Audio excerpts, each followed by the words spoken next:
On today's episode of Recycling Old Content to New Viewers. Okay, if you know me, you know that what these are. These are my absolutely favorite pair of shoes. I wear them all the time. I have worn them to the point where the heel has actually worn off, and I'm gonna need to get them replaced because they're a little hard to walk in. But they're so comfortable. These are my favorite pair of shoes. So you've seen them now. Would you believe me if I told you once upon a time they had looked like this? Well, they did. So I'm going to show you how to cut off your own pair of boots to make a little pair of booties. I might also actually redo the bandanas on these. These are 2 years old, so you can see where the bandana has worn apart and started to fray with age. Oh, they're so soft though. So I got these on eBay. They were about $30. You have to get, this is so important, you have to get leather-lined boots. Because if you don't, when you cut them off, if they've got a cloth or a synthetic lining in them, they will start to fray. And so it's really important that you get full leather boots. So let's get started. So I'm going to measure these. And what I'm going to do is I'm just going to take a pair of strong scissors after I've kind of like marked the height of them that I like, and I'm gonna just kind of cut them off. So I've marked them.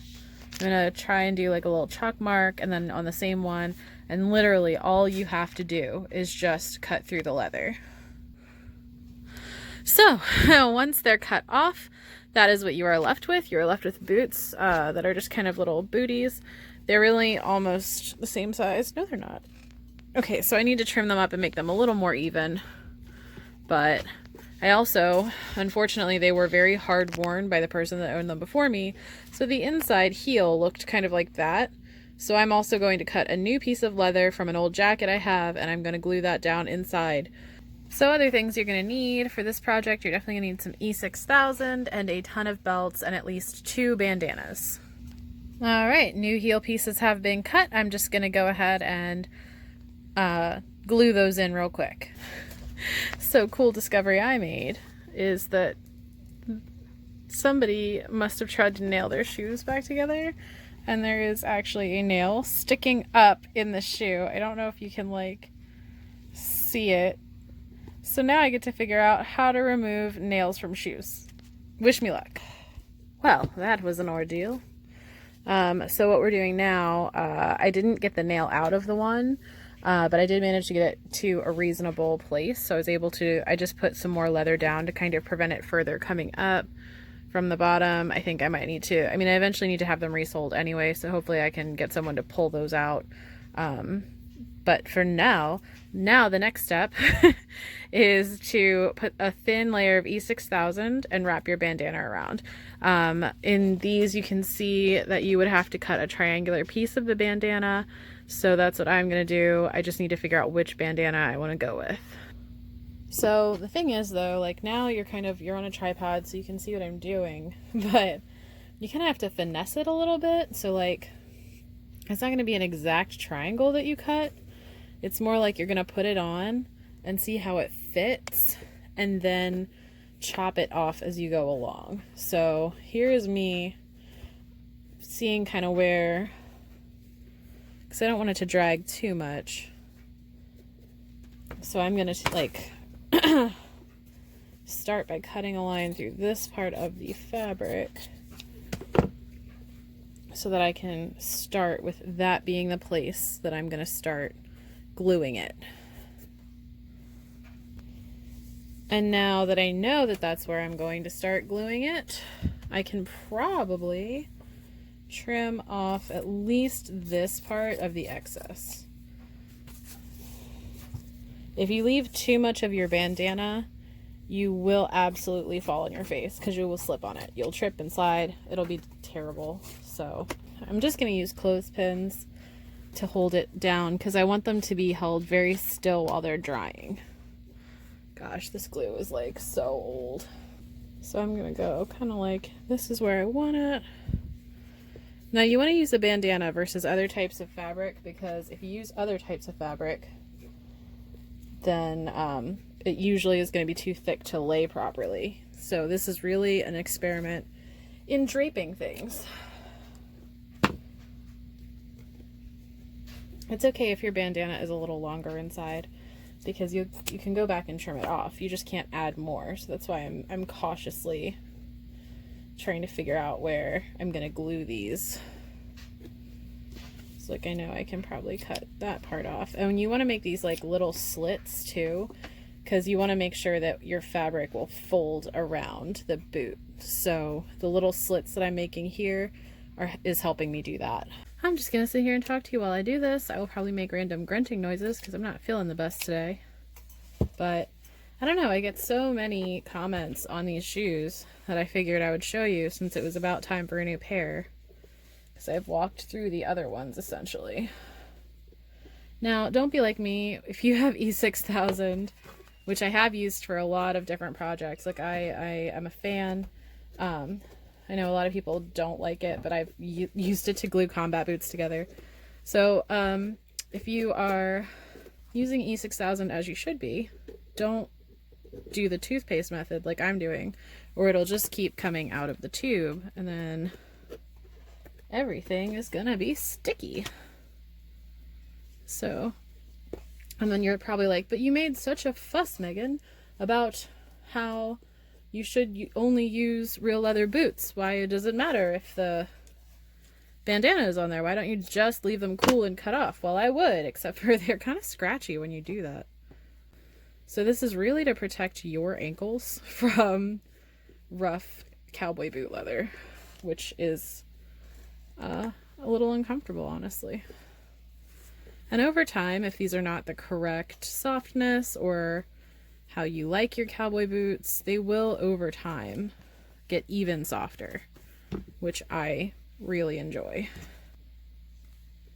I swear I've done this before. Yeah, don't do that. Because it'll just keep coming. But I know I'm, like I said, I know I'm pretty close to the end of that tube. And I have 2 pairs of shoes to do, so I'm not too worried about it. There we go. And we're just clipping these in place. And now I'm going to tie a really cute knot. Oh no. Hopefully. My fingers are so sticky it doesn't want to tie. They're sticking to my fingers.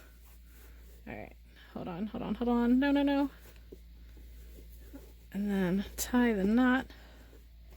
See, I'm a little worried about that edge actually, so now I'm gonna adjust where I have that glued down because I don't want to end up with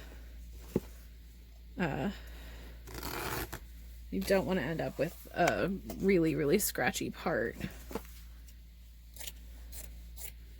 It's a lot of finessing, really. It's really all it is. This is just zhuzh.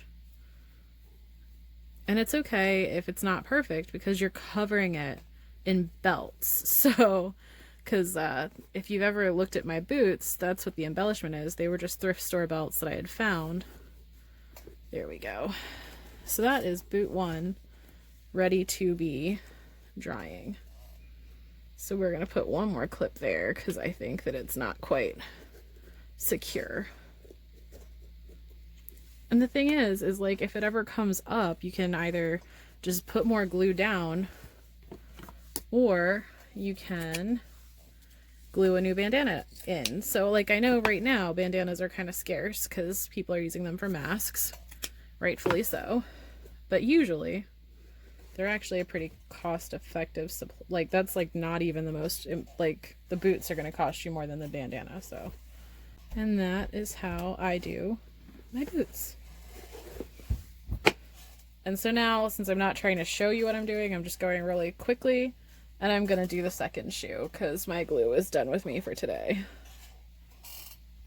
And as you can see with these ones, I am just kind of real quickly, oh no, glue everywhere. All you gotta do when you're ready to change them out is you kind of just pull, usually at the old glue, and they'll come right, sugar. Oh, sugar. They'll come right off. So that's what the boot looked like.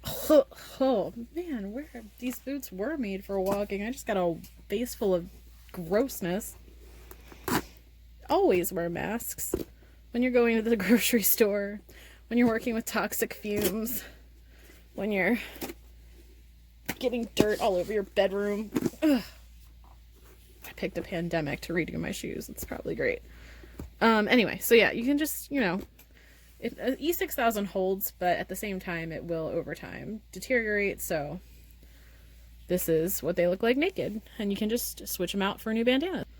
Also, while you have your bandanas off, this is a great time to condition the leather because there's nothing there to impede it. So this is just a little bit of Howard's leather conditioner. Like I said, I haven't smelled that smell in a long time. It still smells good. I really want to make sure that these boots last. They were only $30. I got them at a thrift store. I try to not pay more than $30 for these types of boots. But yeah, so I got them at the thrift store. They weren't that expensive, but at the same time, I want to make sure they last because they're really, really nice boots. Oh, these dudes were like dried out at the toe. They sucked that up.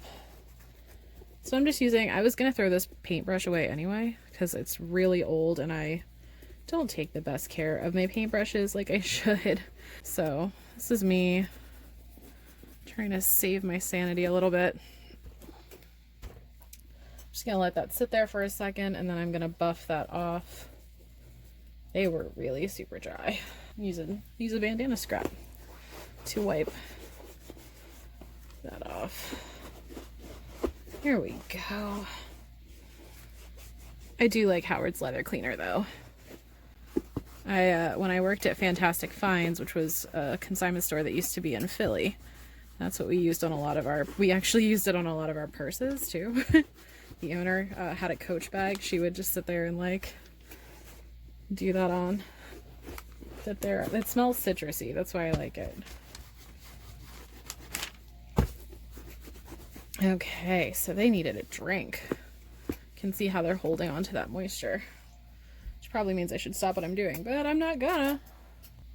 Side note, I'm really bummed out that I've walked the heel off of these shoes. They're literally my favorites, and I'm so annoyed that I've walked the heel off of them. I only have 2 more minutes of video to show you. So when you're done, when you've got your boots and they've all got their bandanas on it like that and it's dry, literally all you do to decorate them is take some thrift store belts and just wrap them around. That's literally it. That's all that I do. Like the piece that was on it before, these were seriously just thrift store belts that fit right over and draped, and then I tied them so that they wouldn't escape. So that's all you got to do to make your own special pair of cowboy boots. Now, if you don't even want to get like technical with it, if you don't want to cut them or anything like that, you could even just use one boot or one belt, sorry, that's the glue talking, and just wrap it around. And that is how, and I've got a whole bunch here, so I'm gonna stack them. I'm gonna see which ones I like the best, and that's how I make my boots. Okay, and then super quick, before I run out of time, I think the brown ones are just always going to be my favorite. So this is how I've got them right now. I love blue and the color neon yellow. So I'm pretty excited about the new belts, even though I'm going to miss the old ratty belts. And yeah. Editor me popping in to say, if you made it through that video, you are a freaking champ. Between the swirly camera work and the heavy breathing because of the sinus infection that I had, and the fact that it was filmed at the beginning of the pandemic and only ever showed to my Facebook friends, I mean, you did it. If you did like this video or any of my other videos, please consider liking, subscribing, or commenting, or sharing the video with your friends. Otherwise, I'll have a new one up for you soon, and let me know if you decide to chop up your own boots, because I'd love to see the result.